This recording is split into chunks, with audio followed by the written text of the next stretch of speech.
Bonsoir à tous et à toutes, nous sommes le 20 octobre 2022. C'est le dispositif du mois qui portera aujourd'hui sur le contrat d'emploi pénitentiaire qui a été mis en œuvre par la loi du 22 décembre 2021 et un décret qui a été diffusé en 2022. Je vous lis l'article 412-3 alinéa 2 du Code pénitentiaire qui dispose que le travail pour un donneur d'ordre est accompli dans le cadre du contrat d'emploi pénitentiaire.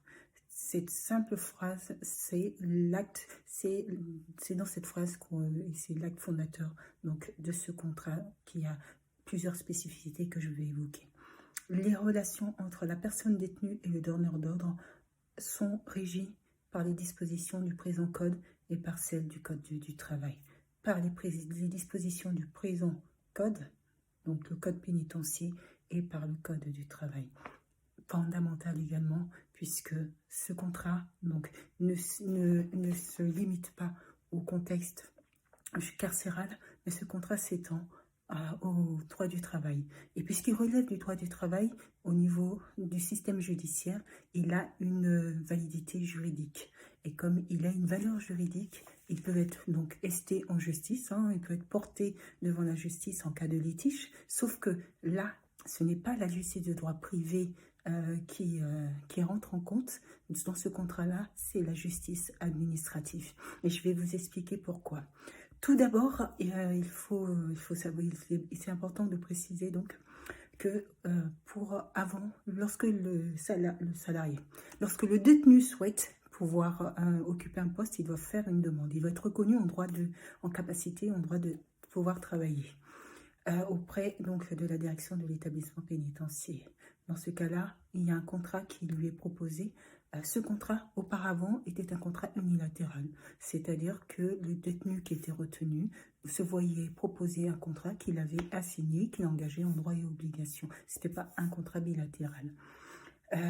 Désormais, ce contrat crée véritablement des relations contractuelles entre les deux parties, des droits et des obligations, et est régi par le Code du travail, le droit administratif. Ça modifie toute la donne parce que dans le cadre du projet de insertion et de réinsertion de la personne, ça donne une valeur juridique qui peut après permettre aux détenus de pouvoir faire valoir ce contrat qui est rentré en compte pendant toute cette durée de détention.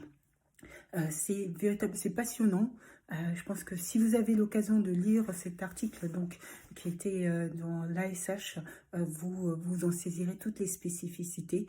Concrètement, ça relève du droit du travail, ça a les mêmes obligations et les mêmes droits que on peut trouver également dans un contrat classique.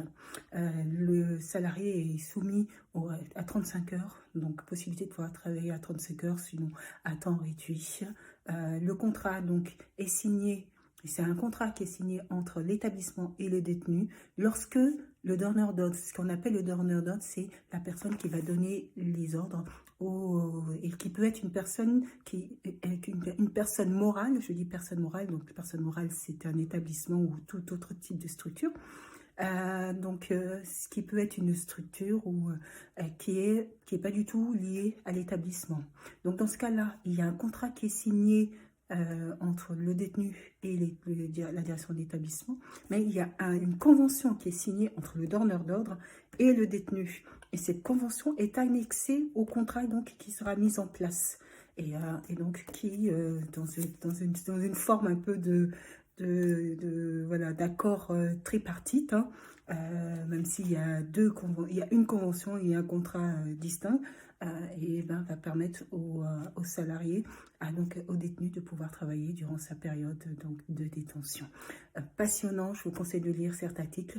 Je mets les précisions à côté, bien sûr, comme d'habitude, le dispositif du mois. Et sur ce, je vous souhaite de passer une très bonne soirée.